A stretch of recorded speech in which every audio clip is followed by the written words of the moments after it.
మాలపత్రా వసనితపత్రా కరాదృతఖనిత్రా విహరతి పుళిందయోషా గుంజాభూషా గుంజాభూషా ఫణీంద్రకృతవేషా తలపై జాబిలి నెమ్మిపించయము వేదశ్వానముల్ ముందు అమ్ములు నున్ముమ్మొన వింటి బద్దయు కరాంభోజాతయుగ్మమ్మునన్ మలరా కూతురు బోయసాని వెనువెంటన్ రాగా మాయామృగమ్ముల వేటాడు పులిందరాజునద సంప్రార్థింతు విశ్వేశ్వరా. వందే భారత మాతరం. లోకమంథన్ పేరుతో మనదైన ఒకానొక సంస్కృతి ప్రవాహాన్ని మధ్యప్రదేశ్లో ప్రారంభించి ఇప్పుడు హైదరాబాద్ నగరం వైపు ప్రవహింపజేస్తున్న ఈ శుభవేళ ఇది విజయవంతం కావాలని కోరుకుంటూ, మన సంస్కృతిలో ఇందాక ఫోక్ కాదు లోక్ అని ఎలాగో నినాదం చేశారు. దాడులు చేసినటువంటి వారు క్రమంగా విభాగాలు చేస్తూ విభజనలు చేస్తూ వైవిధ్యాలని వైరుధ్యాలుగా చిత్రించారు. దానివల్ల వచ్చిన ప్రమాదాలతో మన సంస్కృతిని మనం విస్మరిస్తున్నాం. ఎవరైతే ఇక్కడ దాడి చేసి ఇందాక చెప్పారు వలసవాదులు మొదలైన వాళ్ళు దాడి చేసి ఇక్కడ విభాగాలు ఏర్పాటు చేయాలని ప్రయత్నించారో, మరి ఇతర దేశాల మీద దాడి చేసినప్పుడు ఎలా చేశారో పరిశీలిస్తే మరి ఎక్కడ దాడి చేసినప్పటికీ అక్కడున్న సంస్కృతి పనికిరానిదని అనాగరికమైనదని ముద్ర వేయడమే కాకుండా వారిని తమలోకి మార్చే ప్రయత్నం చేయడము, లేదా వారిదైనటువంటి వారి నాగరికత అనుకుంటున్న దాన్ని వాళ్ళకి రుద్దడమో ప్రయత్నించి ఎందరో నశింపజేశారు కూడా. అలాగే అమెరికా, ఆస్ట్రేలియా మొదలైన దేశాల వైపు వాళ్ళు దండయాత్రలకు వెళ్ళినప్పుడు దాడి చేసినప్పుడు అక్కడున్న సంస్కృతుల్ని నాగరికతల్ని కూడాను వాళ్ళు అనాగరికమని ఆటవికమని ముద్ర వేసి వాటిని క్రమంగా మిగలనివ్వకుండా చేశారు, ధ్వంసం చేశారు. వాళ్ళకి తమ నాగరికత నేర్పుతామని పేరుతో కొత్త అంటురోగాలు అంటించారండి. వాళ్ళ వల్ల వచ్చిన అంటురోగాల గురించి మనం ఆలోచిస్తే మన దేశంలో కూడా మలేరియా, కలరా ఇలాంటివి ఈ దేశపు జబ్బులు కావు, ఇతరులు వచ్చి వాళ్ళు అంటించిన జబ్బులను మనకు తెలియాలి. ఇక్కడ అనేక రకమైనటువంటివి వారు ఎక్కడ దండయాత్రకు వెళ్ళారో అక్కడ దాని నాగరికతను అంగీకరించరు, అది పనికిమాలినది అని అంటూ ఉంటారు. ఇటువంటి మానసిక స్థితికి ఒక మానసిక రోగం అని పేరు పెట్టాలి. అదొక సిండ్రోమ్. అది అంటే వాళ్ళు తప్ప మిగిలిన వాళ్ళందరూ పనికిరాని వాళ్ళు అనే భావంతో వాళ్ళు అన్ని దేశాలకు వెళ్ళి అక్కడున్న అందమైన నాగరికతల్ని సంస్కృతుల్ని కాలరాచారు. అలా ఈ దేశంలో కూడా ప్రయత్నించారు కానీ అలా చెయ్యలేకపోయారంటే ఈ దేశంలో ఎన్నో రకాల సంస్కృతులు ఉన్నప్పటికీ అన్నిటికీ ఏకసూత్రంగా ఒక సనాతన ధర్మం ఉంది కనుకనే వాళ్ళ ఆటలు అంత గొప్పగా సాగలేదని చెప్పాలి. ఇప్పుడు మనం కొన్ని ఆటవికమైనటువంటి మనదైన ప్రాచీనమైన జానపద సంస్కృతులు అంటే ఫోకు, లోకు అనే వాటికి మనం ఎప్పుడు మంచి పదం పెట్టుకున్నాం, జానపదం అనే పేరుతో. ఆ జానపద సంస్కృతులు ఏవైతే ఉన్నాయో అవి ఇప్పటికీ మనకి మచ్చుకైన మిగిలి ఉన్నాయి, మిగిలిన దేశాల్లో పూర్తిగా నశించిపోయి. అంటే అర్థం ఏంటంటే ఈ వివిధములైనటువంటి నాగరికతలు, సంస్కృతులు వీటన్నిటికీ ఏకసూత్రమైన సనాతన ధర్మం ఒక్కటే అని చెప్పడం మన యొక్క ప్రధాన ఉద్దేశం. ఇది గ్రహించి ఇప్పుడు చేస్తున్న మరొక కుట్ర ఏమిటంటే మన దేశంలో ఉన్నటువంటి అనేక ఆటవిక, గిరిజన ఇత్యాది జాతుల వారిని మన సంస్కృతికి, మన సనాతన ధర్మానికి వీరు వేరు అని చెప్పాలని ప్రయత్నిస్తూ వారిని మతాలు మార్చాలని ఇత్యాది ప్రయత్నాలు చేస్తున్నారు. వారికి నాగరికతనో వైద్యాన్నో ఇవన్నీ నేర్పాలి, వాళ్ళని అభివృద్ధిలోకి తీసుకురావాలి అనుకుంటూ ఉంటారు. కానీ వీళ్ళు తెలుసుకోవాల్సినది ఆ గిరిజనులకు ఉన్నంత అభివృద్ధి నాగరికులైన వారికి లేదు అని చెప్పడానికి కూడా మేము వెనకాడడం లేదండి. ఇంతవరకు మనం లోకమంథన్ అన్నప్పుడు ఈ లౌకికమైన కల్చర్ గురించి మాట్లాడేటప్పుడు కేవలం నాట్యము, సంగీతము, కళలు వీటి గురించి మాట్లాడుతున్నాం. కానీ ఇంకొకటి కూడా భాగ్యనగర్ లోకమంథన్ నుంచి మనం తీసుకురావాల్సినది కేవలం కళలు, సంస్కృతి మాత్రమే కాకుండా అటువంటి జానపదుల, గిరిజనుల యొక్క విద్యలు, జ్ఞానము తీసుకురావాలి. ఇక్కడ వాళ్ళ knowledge is there, abundant knowledge, అది తెలుసుకోవాలి. ఆ నాలెడ్జ్ మనం పరిశీలిస్తే ఆశ్చర్యపోతాం. వాళ్ళ అనేక రోగాలు ఏవైతే మనం ఇప్పుడు భయంకరమైన రోగాలు, చికిత్సకు అందని రోగాలు అనుకుంటున్నామో వాళ్ళని అడవిలో ఏ ఆకు పసరతో, ఏ దుంపతో పోగొట్టుకోవచ్చో వాళ్ళకి తెలుసు. ఇంకా అధునాతన వైద్య విజ్ఞానం కూడా అందుకోనంత శిఖరాలు అందుకుంది ఆ గిరిజన ప్రాంతాల్లో ఉన్నటువంటి వాళ్ళ చికిత్సా విధానాలు. వాటిని మనం మోటు చికిత్సలు అంటున్నాం, నాటు చికిత్సలు అంటున్నాం. నాటు అనే పదం ఒక విధంగా సరిపోతుందిలేండి. నాటు అంటే దేశీయమైన అని అర్థం ఇక్కడ. ఆ విధంగా మనం చూస్తే సరిపోతుంది. కనుక అటు వైద్య విజ్ఞానం ఉన్నది. అదేవిధంగా వాళ్ళ దగ్గర ఉన్నటువంటి వాళ్ళ భాష మన అనాగరికం అనుకుంటాం, కానీ వాళ్ళ భాషలో ఉన్న అందాలు చాలా ఉన్నాయి. అదేవిధంగా వారికంటూ కొన్ని ఆచారాలు, వ్యవహారాలు, ఆహారాలు, విహారాలు ఉన్నాయి ఇక్కడ. వారి ఆహారం, వారి ఆచారం, ఇవి మనం గ్రహించినట్లయితే శరీరానికి పుష్టినిచ్చి ధాతు పుష్టినిచ్చేటువంటి ఆహార విధానాలు వాళ్ళకు ఉన్నాయి. అవి అర్థం చేసుకోలేక అవి అనారోగ్యకరమైన భ్రాంతి పట్టి వాటిని తొలగించి ఈ జబ్బులు కలిగించే రకరకాల ఆహారాలు వాళ్ళకి అలవాటు చేస్తూ ఉన్నారు నాగరికులు. వాళ్ళకేదో నాగరికత నేర్పుతామని బయలుదేరుతున్నారు. కానీ వాళ్ళు ఏది పుచ్చుకుంటే ఆరోగ్యంగా ఉండగలము, దేనితో మనం అభివృద్ధి చెందగలం వాళ్ళకి తెలుసు. అదేవిధంగా వాళ్ళ దగ్గర ఉన్న జ్యోతిర్విజ్ఞానం, దీన్ని మర్చిపోకూడదు. అంతరిక్షంలో కలిపిన నక్షత్ర గమనాన్ని ఆధారం చేసుకుని వాళ్ళ జీవన విధాలు ఏర్పాటు చేసుకుంటారు. కొన్ని గిరిజన జాతులైతే ఆకాశంలో ఫలానా సమయంలో ఫలానా చోట ఒక నక్షత్రపు గుంపు ఉంటుంది, దాన్ని బట్టి కొన్ని ముహూర్తం పెడతారండి. ఆ ముహూర్తాలు ఎలా ఉంటాయంటే, ఒక రాట నాటాలి అంటే ఒక ముహూర్తం పెడతారు. అది పంచాంగాలు చూసి కాదు, ఆకాశంలో ఫలానా నక్షత్రాల గుంపులు ఇక్కడికి వచ్చినప్పుడు ఆ సమయంలో రాట నాటితే మంచిది అంటారు. ఎంత గొప్పగా పనిచేస్తుందంటే ముహూర్తం, ఆ సమయంలో రాటని రాతి మీద పెట్టినా నాటుకుంటుందండి, అంత శక్తి ఉంటుంది ఇక్కడ. అంటే కేవలం సంగీతము, పాటలు, నాట్యాలు మాత్రమే కాకుండా వాళ్ళ దగ్గర ఇటు వైద్య విజ్ఞానం, అంతరిక్ష విజ్ఞానం కూడా ఉన్నది.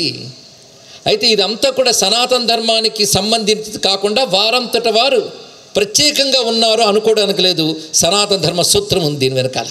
అందుకే మా గురువులు సద్గురు శివానందమూర్తి గారు ఒక మాట అనేవారు, అశ్వమేధ యాగం మొదలుకొని అంకాలమ్మ జాతర వరకు భారతదేశం అంతా ఒకే సూత్రంతో ముడిపెట్టబడింది అన్నారు. ఇక్కడ వాళ్ళ వాంగ్మయాన్ని మనం పరిశీలించినా, వాళ్ళకున్న విజ్ఞానాన్ని పరిశీలించినా వాటికి వైదిక మూలాలు గోచరిస్తాయి. అందుకే వేద సంస్కృతి ఎలా భావించిందంటే ఈ సమాజాన్ని ఇవన్నీ కలిపి ఒకే భగవత్ స్వరూపంగా భావించింది.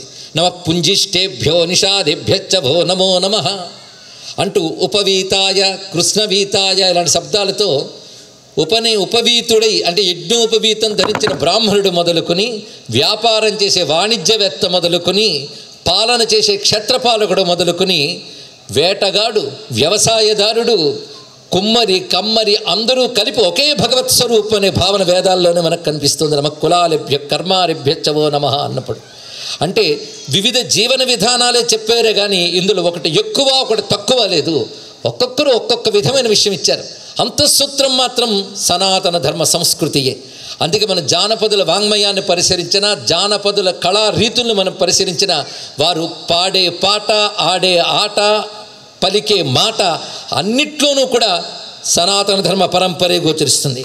ఒక మణిపురిలో మనం నృత్యాన్ని పరిశీలిస్తే రాసలీల వాళ్ళ నృత్యం మణిపురి జానపద శైలి అంత అందంగా మిగిలిన నృత్య శైలి చేయలేవు, అంత బాగా చేస్తారు వాళ్ళు. అక్కడ వాళ్ళు పెద్ద పెద్ద డప్పులు తీసుకుని దుముకుతూ ఆడే పాటలన్నింటిలో కూడా మన పురాణ గాథలే ఉంటాయి, మన వైదిక భావాలే కనబడుతుంటాయి, ఆలోచిస్తుంటాయి. ఉపాసనా వాంగ్మయం వైపు మనం పరిశీలిస్తే ఉపాసనలో కూడా పరమాత్మని, భగవంతుని ఒక ఆటవికునిగా ఉపాసించిన సంస్కృతి మనది. దానికి సంబంధించిన మంత్రాలు ఉన్నాయి మనకి. ఇవాళ ప్రారంభంలో ఒక శ్లోకం చదువుకున్నాం మనం, విహరతి పుళిందయోష గుంజాభూష ఫణీంద్ర కృతవేష అని. ఇందులో పుళిందయోష అంటే అర్థం ఒక ఆటవిక స్త్రీ. ఆ ఆటవిక స్త్రీ రూపంలో ఉన్న అమ్మవారికి నేను నమస్కారం చేస్తున్నాను అంటాడు మూక కవి అనే కవి. అంటే ఆటవికంగా కూడా అమ్మవారిని దర్శించామంటే ఆటవికులు తక్కువ కాదు, భగవంతుడితో సమానంగానే భావించారు. అందుకే భారతీయ సంస్కృతిలో ఒక నగరవాసులైన వారు మాత్రమే కాకుండా అడవుల్లో సంచరించే వారు కూడా ఒక ధర్మము, ఒక జ్ఞానము, ఒక పరంపర, ఒక విద్య, ఒక సంస్కృతి కలిగిన వారిని దీన్ని బట్టి తెలుస్తున్నది. అలాగే పరమేశ్వరుడి వేషం, ఇందాక వేదిక మీద బ్రోచర్ ఆవిష్కరించడానికి వచ్చిన వాళ్ళందరిలో నాకు శివుడే కనబడ్డాడు.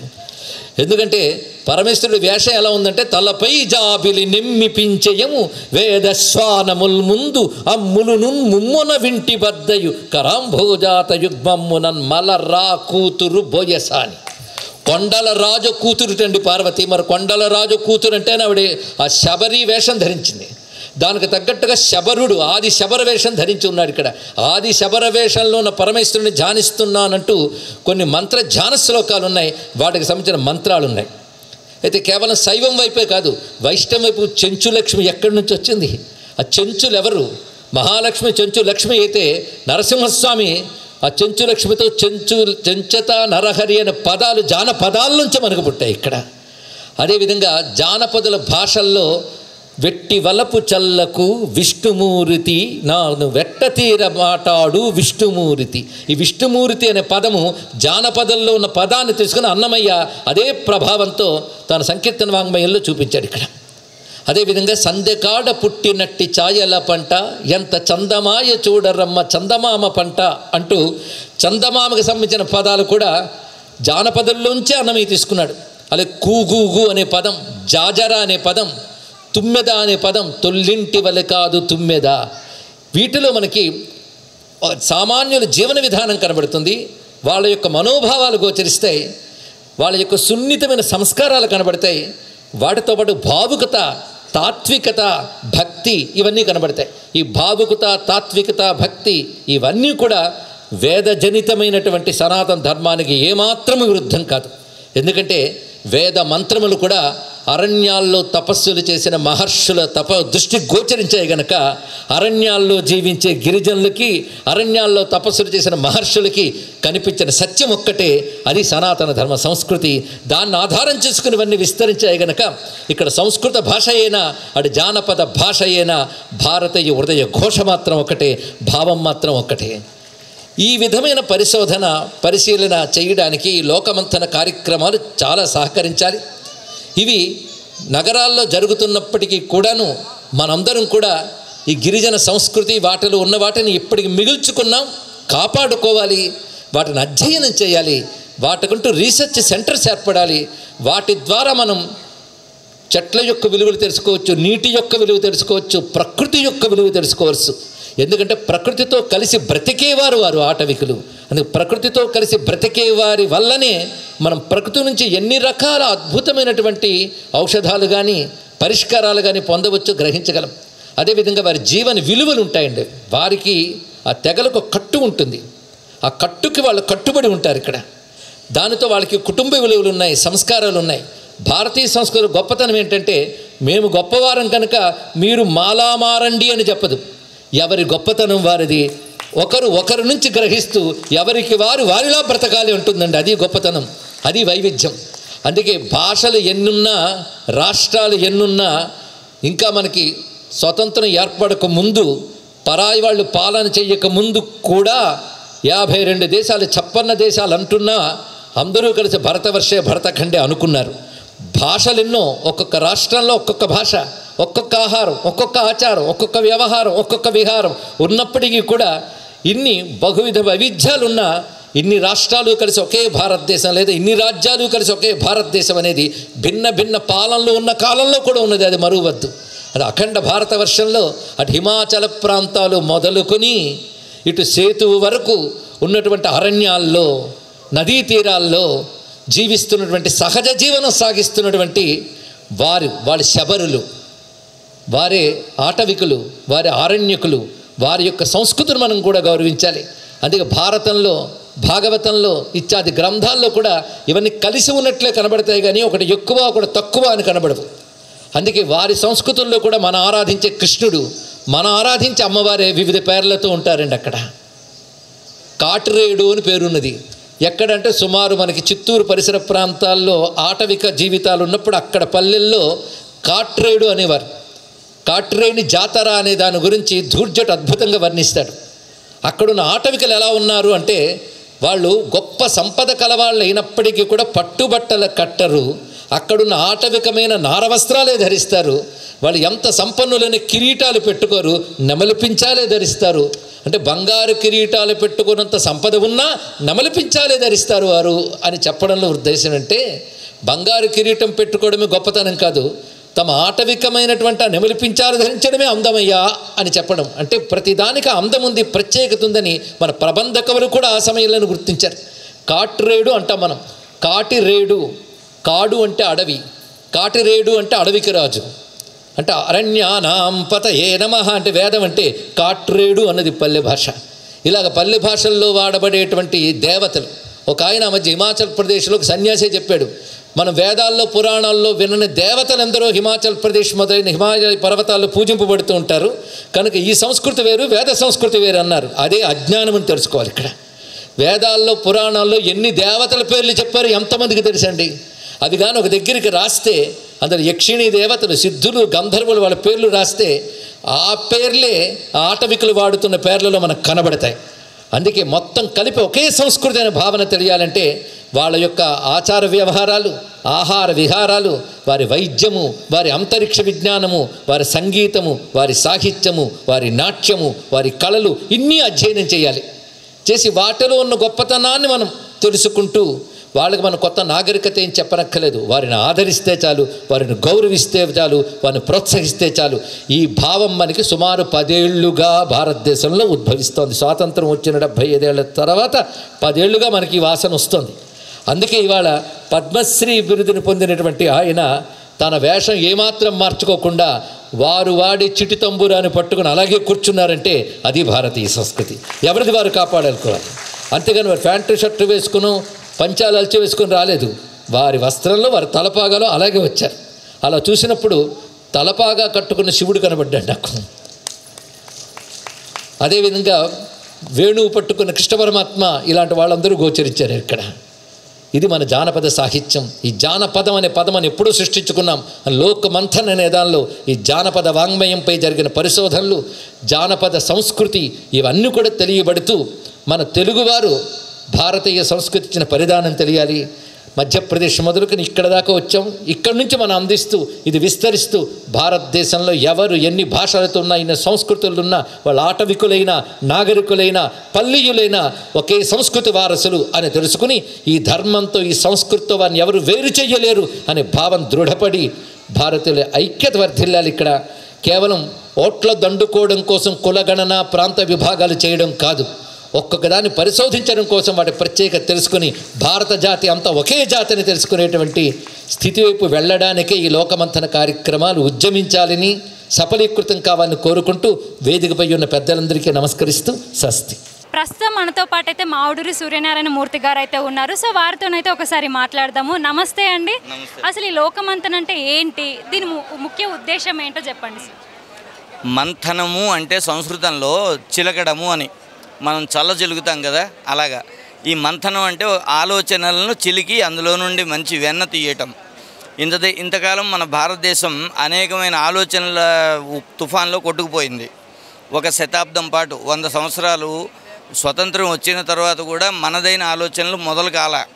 ఇంకా విదేశీ ప్రభావంలోనే మన చదువులు, మన కళలు అన్నీ కొట్టుకుపోతున్నాయి. అందుకని మనదైనటువంటి భావజాలంతో మొత్తం భారతదేశాన్ని అటు కాశ్మీర్ నుండి కన్యాకుమారి వరకు ఒకటిగా చేసి ఉంచేటువంటి ఒక సాంస్కృతిక సూత్రం, దారం అంటాం కదా, అది ఒకటి ఉంది. దానిని మన పిల్లలకి, మన తర్వాత తరాల వాళ్ళకి అందించాలి అనేటువంటి ఆలోచనతో ఈ లోకమంథన్ అనేది ప్రారంభమైంది 2016లో. 2 ఏళ్లకు ఒకసారి ఒక్కొక్క చోట జరుగుతూ ఉంటాయి. మన అదృష్టం కొద్దీ ఈ సంవత్సరం మన తెలంగాణ రాష్ట్రంలో భాగ్యనగరంలో నవంబర్లో జరుగుతున్నాయి ఇవి.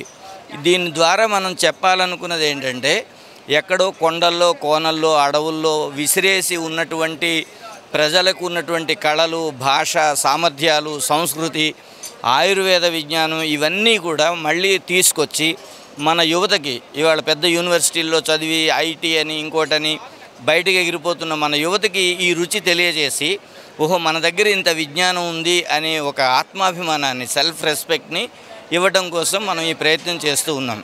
ఇందులో చాలామంది కళాకారులు, కవులు, పండితులు అందరూ కూడా పాల్గొంటూ ఉన్నారు. విచిత్రం ఏంటంటే, గొప్ప చదువులు చదివినటువంటి వాళ్ళ దగ్గర కాకుండా ఎక్కడో పల్లెల్లో విసిరివేయబడిన అడవుల్లో ఉన్నటువంటి వాళ్ళ దగ్గర అద్భుతమైనటువంటి భారతీయ విజ్ఞానం ఉంది. దాన్ని మన వాళ్ళు, ఇంగ్లీష్ వాళ్ళు ఏం చేశారంటే ట్రైబ్స్ అనే పేరు పెట్టి మెయిన్ సమాజానికి దాన్ని దూరంగా ఉంచేశారు. మనం కూడా ఆ గాలిలో కొట్టుకుపోయి ఇన్నాళ్ళు వాళ్ళని కలవలేకపోయాం. ఇవాళ ఆ కళలు వాటన్నింటినీ కూడా చాలా అద్భుతంగా మళ్ళీ స్ట్రీమ్ లైన్లోకి తెచ్చి వాటికి ఒక అద్భుతమైన ఉన్నత స్థితి కల్పించాలనేది మన ఉద్దేశం. ఇవాళ మనం వేదిక మీద చూసాం, ప్రారంభ సమావేశంలో కొండప్ప గారు, ఆయన ఒక్కరే ఉన్నారట ఇప్పుడు ఆ వీణ తయారు చేసి వాయించేవారు. అలాంటి వాళ్ళని ఢిల్లీ ప్రభుత్వం గుర్తించి వారికి పద్మశ్రీ ఇచ్చి వాళ్ళ గౌరవించింది. మనం హైదరాబాద్లో ఉన్న మనకే తెలియదు ఆయన ఎవరో. ఇవాళ వేదిక మీద చూస్తే ఆశ్చర్యం వేసింది. ఇలాంటి మహానుభావులు కళాకారులు మూలలంటే ఎక్కడో ఉన్నారు. వాళ్ళందరినీ లైమ్ లైట్లోకి తెచ్చి మన పిల్లలకి పరిచయం చేయాలి, వాళ్ళ కళలు గుర్తింపబడాలి, అవి పోషింపబడాలి, మళ్ళీ తరానికి బతకాలి అనేటువంటిది లోకమంథన్ యొక్క ముఖ్య ఉద్దేశం. దిశ టీవీ ప్రేక్షకులకు నమస్కారం. నా పేరు సూర్యకళ. లోక్మంథన్ భాగ్యనగరం 2024 కార్యక్రమం నవంబర్లో జరగబోతుంది. మన భాగ్యనగరంలో, మన పోరాట గడ్డ అయిన భాగ్యనగరంలో జరగడం మనకు చాలా గర్వకారణం. భోపాల్, రాంచీ, గౌహటిలో 2016 నుంచి మొదలయ్యి 2022 వరకు ప్రతి 2 సంవత్సరాలకు ఒకసారి జరిగిన ఈ కార్యక్రమం ఈసారి మన గడ్డలో జరగడం, మనమందరం పాల్గొనడం. ఈ కార్యక్రమానికి లక్షల మంది విచ్చేస్తారు. మీరు కూడా విచ్చేయాలని మనసారా కోరుతున్నాం. లోక విచార్, లోక వ్యవహార్ అనే ఈ అంశాలతో నడిచే ఈ కార్యక్రమంలో పాల్గొని ఎంతోమంది కళాకారులు, ఎంతోమంది ఔత్సాహికులు ఎవరైతే మన లోక పరంపరని కాపాడుతూ వస్తున్నారో వాళ్ళందరినీ పరిచయం చేసుకుందాం, వాళ్ళ గురించి తెలుసుకుందాం. మనకు తెలియని ఎన్నో విషయాలు ఈ కార్యక్రమంలో మనము వినబోతున్నాం, చూడబోతున్నాం. తప్పకుండా పాల్గొనాలని మనసారా కోరుతున్నాను. నమస్తే అమ్మ. దీనిని లోకమంథన్ అనేటటువంటి పేరుతో ఏర్పాటు చేయడం జరిగింది. మంథనం అంటే ఇలా చిలకటం. ఈ లోకాన్నంతా అటు ఇటు చెల్లాచెదరైపోయిన దాన్ని ఒక్కసారి చిలికి ఏకీకృతం చేసి దానిలో ఉన్నటువంటి సారమైన వెన్న తీసి అందరికీ అందించటం అన్నమాట. పెరుగుని చిలికి వెన్న తీసినట్టు. ఏమిటి అందులో సారం అంటే, మనం అనేక కారణాలుగా ఒకప్పుడు భరతఖండం, భరతవర్షం అని చెప్పుకుంటూ ఒకే అభిప్రాయంలో ఉన్నవాళ్ళం. ఏ ప్రాంతానికి ఆ ప్రాంతం, ఏ సంస్కృతికి ఆ సంస్కృతి, ఏ భాషకు ఆ భాష, ఇలా విడిపోయినటువంటి వాళ్ళని అందరి కలిపి దానిలో ఉన్న సారమంతా ఒక్కటే, మన భారతీయ సంస్కృతి ఒక్కటే. ఇది ఋషులు ఇచ్చినటువంటి వేద విజ్ఞానం ఏదైతే ఉందో అది ఒక్కటి మాత్రమే, ఇదంతా సనాతనంగా ఉంది అనేటటువంటి భారతీయ ఆత్మ ఏదైతే ఉందో ఆ వెన్నని తీసి అందరం ఆనందంగా పంచుకోవటం కోసం ఏర్పాటు చేసినటువంటి ఒక కార్యక్రమం. దీనివల్ల ఇలా ఆలోచన, మంథనం అంటే చిలకటమే కాకుండా ఆలోచన బాగా చేయడం. అలా ఆలోచన చేసి పైకి కనపడేది కాక సారం ఒక్కటే అనేటటువంటి పదార్థాన్ని కాక దాని వెనకాల ఉన్న యథార్థాన్ని తెలుసుకునేటటువంటి ప్రయత్నం కోసం ఏర్పాటు చేసి, మామూలుగా మన సంస్కృతిని దేన్నైనా సరే పట్టణ నాగరిక సంస్కృతి, పల్లీయ లేక గిరిజన సంస్కృతి అని విడదీసినటువంటి దాన్ని పేరుకి అలా ఉన్న వీటిలో ఉన్నటువంటి అంతరార్థం ఒక్కటే. మనమంతా భారతీయులం, మనదంతా సనాతన ధర్మం, మనం అనుసరించేది ఋషులు చూపించినటువంటి మార్గం అని తెలియచేయడానికి ఏర్పాటు చేసినటువంటి చక్కని కార్యక్రమం ఇది. ఎక్కడెక్కడో ఎవరి చేత కూడా ఆదరించబడకుండా అనాదృతంగా ఉండిపోయినటువంటి వారందరి సంస్కృతులని, అక్కడ ఉండేటటువంటి విజ్ఞానాన్ని మనం కూడా తెలుసుకుని, మనం అనుకుంటున్నట్టుగా వారి దగ్గర విజ్ఞానం లేకపోలేదు, ఉన్నటువంటి దాన్ని తెలుసుకుని అందరూ సమానంగా పంచుకునేటటువంటి ఒకానొక విశాల భావనని అందరిలో పెంపొందించటానికి ఏర్పాటు చేసిన కార్యక్రమం అమ్మ. ఇది అయిన తరువాత తప్పనిసరిగా మనందరిది ఒకటే సంస్కృతి, మనమందరం ఒకే భరతమాత బిడ్డలం అనే భావన తప్పకుండా పెంపొందుతుంది. ఈ లోక్మంథన్ యొక్క ముఖ్య ఉద్దేశం ఏంటి మ్యామ్? ఫస్ట్ ఆఫ్ ఆల్ నా పేరు గీతా చౌదరి అమ్మ. నేను ఒక సోషల్ యాక్టివిస్ట్. మన హెరిటేజ్ కానీ మన కల్చర్ గురించి నాకు కూడా చాలా ఇంట్రెస్ట్. సో నేను 2022లో ఈ లోక్మంథన్ గురించి తెలిసింది. అసలైతే ఈ లోక్మంథన్ 2018 నుంచి స్టార్ట్ చేశారు. First of all I want to thank our prime minister Narendra Modi గారు. ఎవరైతే ఈ మన ఆదివాసుల్ని, ఈ ఫోక్ అనే వర్డ్ని కూడా వీళ్ళు చాలా వక్రించి, చాలా డిరోగేటరీ పదం అన్నమాట, అది దానిని ఇది చేసేసి వీళ్ళు లోక్ అని పెట్టారు లోక్మంథన్లో. సో వాళ్ళకి కావాల్సిన రెస్పెక్ట్, వాళ్ళకి ఇవ్వాల్సిన రెస్పెక్ట్ ఈ లోక్మంథన్ ద్వారా మనం తెలియజేస్తున్నాం. ఇక్కడే కాదు, ఇండియాలోనే కాదు, మొత్తం వరల్డ్లో వీళ్ళకి రెస్పెక్ట్ ఇవ్వాలి. వీళ్ళ టాలెంట్ ఏంటి, వాళ్ళకి ఎంత, మనం సిటీలో ఉండి ఏదో చాలా పెద్ద పనులు చేసేస్తున్నాము, ఇదవుతుంది, చదువుకున్నాము, సూట్ బూట్ వేసుకున్నాము, అని అనుకొని ఏదో పెద్ద గొప్పతనంగా భావిస్తున్నాం. కానీ యాక్చువల్లీ నేను గువాహటి వెళ్ళినప్పుడు అక్కడ ఆ కల్చర్ మొత్తం ఇండియా నుంచి వచ్చారు. వచ్చిన వాళ్ళ దగ్గర మాట్లాడుతూ వాళ్ళ నుంచి నేను తెలుసుకున్నవి చాలా విషయాలు అన్నమాట. యాజ్ ఎన్ సిటీలో ఉండి మనం నేర్చుకోలేనివి, బుక్స్లో చదువుకోలేనివి అంత నాలెడ్జ్ వాళ్ళకు ఉందన్నమాట. వాళ్ళు ప్రతి దానికి మీకు కరెక్ట్గా రీజనింగ్ ఇచ్చి చెప్తారనమాట. పలానాది ఎందుకు అంటే దాన్ని రీజన్ చెప్తారు. దీనివల్ల ఇది ఆరోగ్యపరంగా కానివ్వండి, కల్చరల్ పరంగా కానీ, దేశభక్తి కూడా వాళ్ళకి చాలా ఎక్కువ ఉంది. ఇట్లాంటి ప్రోగ్రాం ఒకటి మన భాగ్యనగరంలో వచ్చినందుకు నేను చాలా చాలా హ్యాపీగా ఉన్నాను. ప్లస్ నేను నా మొత్తం టైం దీనికి స్పెండ్ చేయాలనుకున్నాను. ఇప్పుడు నేను ఫ్రీగా ఉన్నాను కాబట్టి I can spend my time for this thing. ఇట్లాంటి ప్రోగ్రామ్స్, ఇట్లాంటి కళాకారులు ఇవాళ భద్రాచలం నుంచి, ఆదిలాబాద్ నుంచి చాలామంది కళాకారులు వచ్చారు. ఈ పబ్ కల్చర్లు ఇవన్నీ ఏంటి వేస్ట్ అమ్మ. ఎప్పుడైనా మన పెళ్ళిలో కానీ, ఇప్పుడు రేపు మా పాప పెళ్ళి అవుతే మాత్రం తప్పకుండా వీళ్ళని పిలిపించి ఒక సాంస్కృతిక కార్యక్రమం చేపియాలి వీళ్ళతోని అని నేను ఆ మనసులో గట్టిగా అనుకున్నాను. అట్లాంటిది తప్పకుండా చేస్తాను. మీ ఛానల్ ద్వారా నేను చెప్పేది ఏంటంటే వీళ్ళని కూడా ఈ అంతరించిపోయే ఈ కళల్ని వీళ్ళందరినీ మనం ఒక దీనికి తీసుకురావాలి. వాళ్ళకి ఇంత నాలెడ్జ్ ఇంత ఉండి కూడా ఫైనాన్షియల్లీ వాళ్ళు స్టేబుల్ లేరు. They are also our brothers and sisters. వాళ్ళని కూడా మనము ఈక్వల్లీ రెస్పెక్ట్. ఒక కళాకారుతో మాట్లాడండి, వాళ్ళు ఎంత హ్యాపీ ఫీల్ అయిపోతారు. ఇప్పుడు దాసరి గారు ఉన్నారు, పద్మశ్రీ అవార్డు. ఆయనను వెతికి పట్టి తీసుకొచ్చి మన గవర్నమెంట్ వాళ్ళు పద్మశ్రీ, ఇదివరకు పద్మశ్రీ ఎలాంటి వాళ్ళకు ఇచ్చేవాళ్ళో నేను చెప్పకూడదు, అది అందరికీ తెలిసిందే. కాకపోతే ప్రతి సిటిజన్ డ్యూటీ అమ్మ. ఈ ఛానల్ దారితో నేను చెప్పదలుచుకుంది ఏంటంటే ఇట్లాంటి కళాకారులను మర్యాదించండి, వాళ్ళ గురించి పని చేయండి. ఈ పబ్లో ఎగరడాలు, మన యూత్ కూడా నాశనం అయిపోతున్నారు ఈ పబ్ కల్చర్తోని. మనం అన్నిటికీ వీళ్ళందరూ కనెక్టెడ్ ఎక్కడున్నారంటే మన హిందుత్వం, మన దీంతోనే కనెక్టెడ్ ఉన్నారు. మన దేవుళ్ళ గురించి చెప్తారు, మన కల్చర్ గురించి చెప్తారు. సో వీళ్ళని మనం ఎంకరేజ్ చేయాలి. ఇట్లాంటి మరిన్ని ప్రోగ్రామ్స్ నేను ప్రతి Lokmanthan program it is a biennial program, every 2 yearsకి ఒకసారి అవుతుంది. పక్కాగా డిసైడ్ చేసుకున్నాను. నేను బతికినంత కాలం, లోకమంతన్ జరిగేంత కాలం నేను తప్పకుండా వెళ్తాను. నా వల్ల ఏమైతే అవ్వగలుగుతుందో నేను చేస్తాను. నమస్కారం. నా పేరు సరిపల్లి అచ్యుత రామ్మోహన్ శర్మ. నేను ఇక్కడ ప్రజ్ఞాభారతిలో ఎగ్జిక్యూటివ్ మెంబర్గా ఉన్నాను. ఈరోజు ప్రజ్ఞా ప్రవాహ్ అనేది భారతదేశంలో ఉన్నటువంటి శాఖలుగా ప్రతి రాష్ట్రంలో ఉన్నటువంటి ప్రజ్ఞాభారతి మన భాగ్యనగరంలో, మన తెలంగాణలో వీళ్ళ ఆధ్వర్యంలో ఈరోజు లోక్మంతన్. అసలు లోక్మంతన్ అంటే ఏంటంటే మన లోకం అంటే లోకులు, మన లోకులు అంటాం కదా. ఈ లోకులు అనేది ఏంటంటే జానపదులు, నాగరికులు, ఇలాంటి వివిధ తేడాలు చూపిస్తాం. యాక్చువల్గా మన అందరం కూడా ఇది కలోనియల్ అంటే లెచ్చులు అయితే ఎవరైతే ఉన్నారో బ్రిటిషర్స్ కానీ వేరే వేరే దేశాల నుంచి వచ్చిన వాళ్ళు మనని బైఫ్రికేట్ చేశారు. జానపదులు అని, నాగరికులు కానీ రకరకాల విధంగా. నేను ముందుగా మన భారతదేశం చూసుకుంటుంటే కనుక చాలా మటుకు మన అందరం కూడా పల్లెటూరుల నుంచి వచ్చాం, జానపద కళల నుంచి వచ్చాం.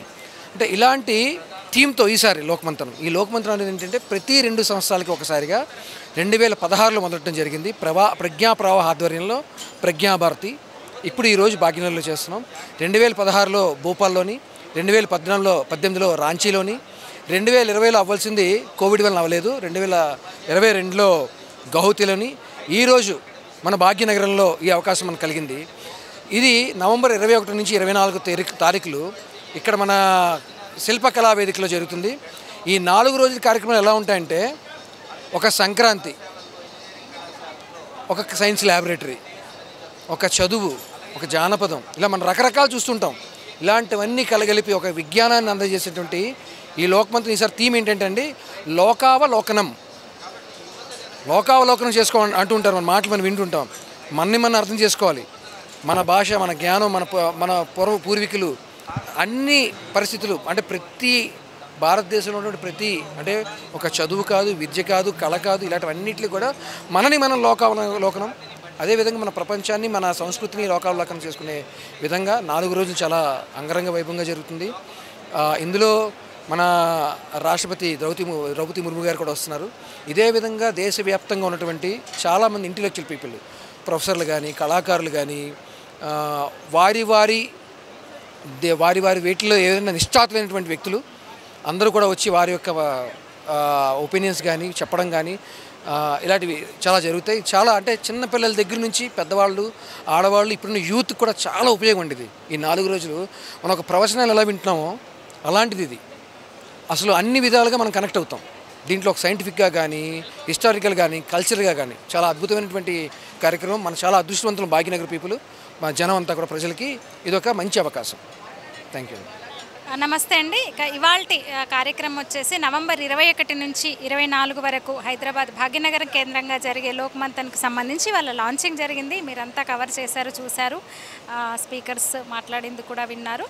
అంటే ఒక నాగరికులకు జనపదులకు మధ్య ఒక విభజన రేఖ గీయబడింది. వలస పాలకులు అంటే ఫోక్ అనే ఒక పేరు పెట్టి పూర్తిగా అంటే గిరిజనులను అసలు వాళ్ళ సంస్కృతి వేరు, వాళ్ళు వేరు, నగరంలో ఉన్న వాళ్ళు వేరు అని ఒక ప్రచారం చేసే ఒక కుట్ర ప్రచారం అయితే ఆ భ్రమంలోనే మనందరం ఉన్నాము.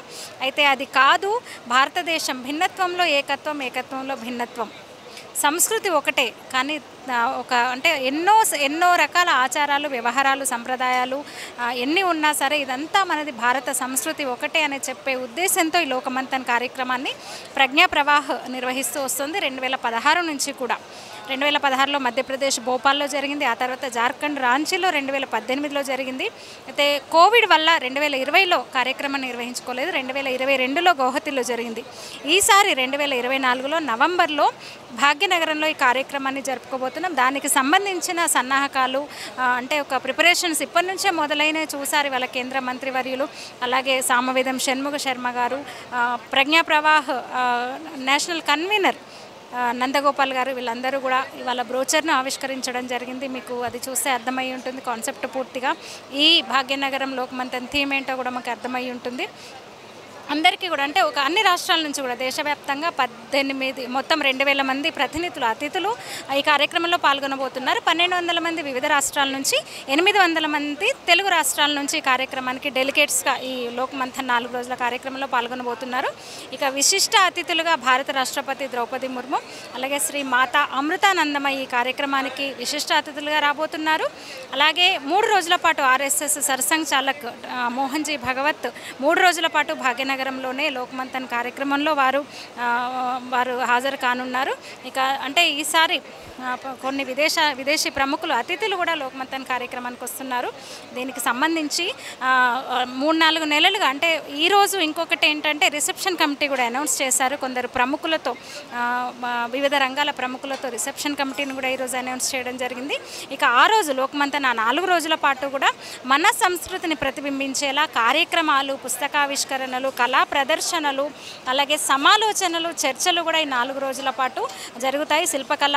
శిల్పకళా వేదికలో ఒక 4 వేదికలు ఏర్పాటు చేసి 4 రోజుల పాటు రకరకాల కార్యక్రమాలు ఈ లోక్ మంథన్ సందర్భంగా జరగనున్నాయి. మొత్తంగా భారతదేశమంతా ఒకటే, భారత సంస్కృతి ఒకటే అని చెప్పే ప్రయత్నమే ఈ లోక్ మంథన్ కాన్సెప్ట్.